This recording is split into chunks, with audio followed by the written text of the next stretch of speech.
আজকের এই কথাগুলো প্রত্যেকটা ছেলে মন দিয়ে শুনবে। আমাদের সম্পর্ক ছিল প্রায় 5 বছরের।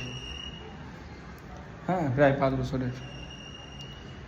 তখন আমার কাছে কলেজে পড়তাম, তখন আমার কাছে ভালো একটা ফোন ছিল না।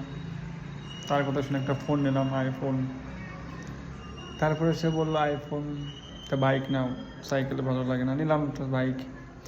বাইক নেওয়ার পরে তখন বললো যে না, কিছুদিন যাওয়ার পরে বললো বাইক তো ভালো লাগছে না, সবাই 4 চাকা নাও, নিলাম একটা 4 চাকা। এত কিছু করার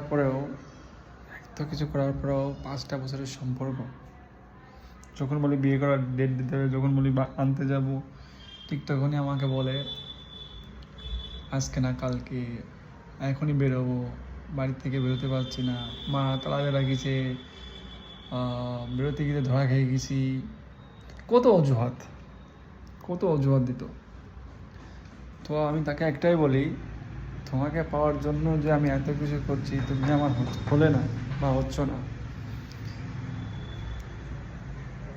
এরা বুঝতে পারবে তুমি কিছুদিন যাওয়ার পরে যে কী জিনিস তুমি হারিয়েছো।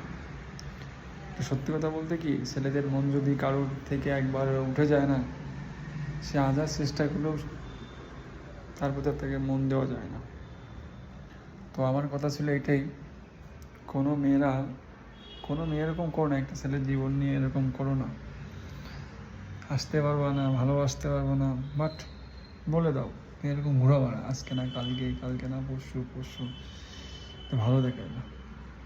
ওর জন্য আমি ঘরও নিলাম, কিচ্ছু হবে না।